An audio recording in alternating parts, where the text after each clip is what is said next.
The perfect biceps curl. Just a simple dumbbell curl, but 1,000 things you can do wrong. Are you ready? Then let's get started. Before we continue, I got some news for you. If you're struggling with a certain move right now, doesn't matter what move it is, and you want coaching from me, you can use the app Skill Companion to send me your movements on video. I will watch you practice and I will send you my personalized feedback via video. You can find the link in the description below. Alright, basics first. When doing curls, not only your biceps gets activated, which by the way consists out of an inner short and outer long head, but also the brachialis and the forearm muscles. These are the ones we target, keep that in mind. First question, sitting or standing? What you think is better? The answer depends whether you want to train your biceps completely isolated or not. While standing, you additionally engage your core and other muscle groups, which might be beneficial to improve your general strength. But that won't make a bigger biceps. In fact, secondary muscle groups can take over when you fatigue. This is problematic and can even hurt you, especially when you're a beginner, so if you want to train your biceps isolated, I recommend this sitting option, therefore excluding lower body engagement, especially from the core.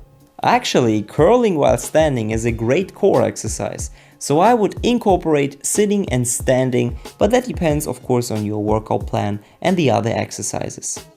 Let's talk about the shoulder.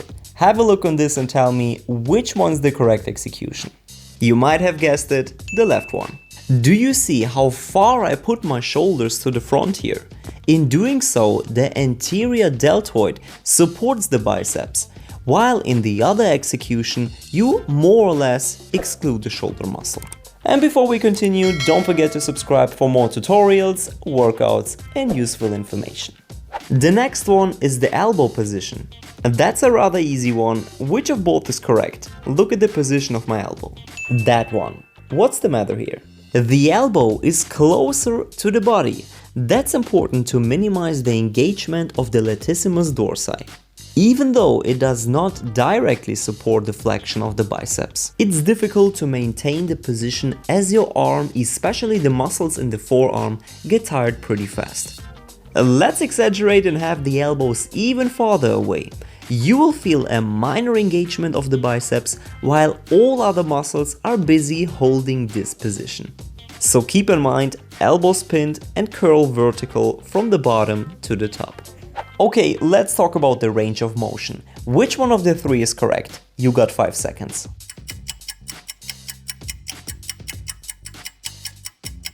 This one here. You can curl either too much, too short, or just right. Let's have a look on curling too much. As I'm lengthening my biceps, do you see this extra distance I go here? If the biceps is lengthened to the maximum, there is no need anymore to go beyond it. Plus, I'm using a bit momentum here, which you should definitely avoid.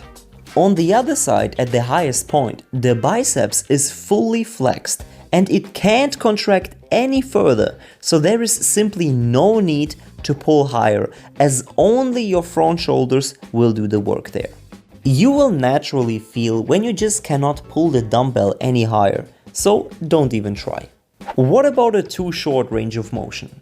Very often I hear people saying that you should not stretch out the arms completely because it's not good for your joints. But I can guarantee you, if you keep your body tension and especially the tension in your arms the whole time, your joints will be completely fine.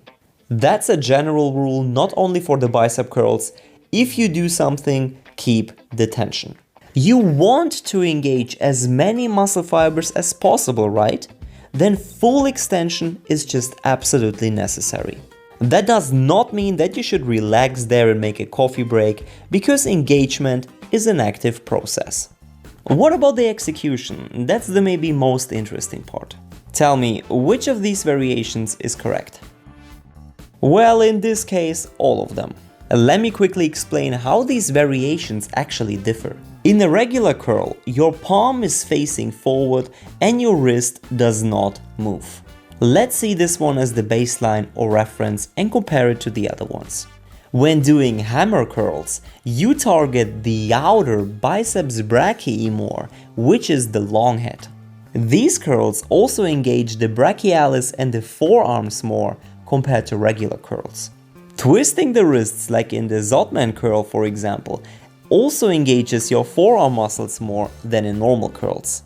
Twisting your wrists in general does not engage your biceps more, but more the brachialis, which is kind of under it. So by training him, your biceps pops out more. Who wouldn't say no to that? Then there are alternating curls, which are just regular bicep curls, but as you have more resting time per arm, you have overall more energy than when doing them simultaneously. This can be good or bad depending what else you planned for your workout. 3 quick tips. Tip number 1, focus on slow and eccentric movements.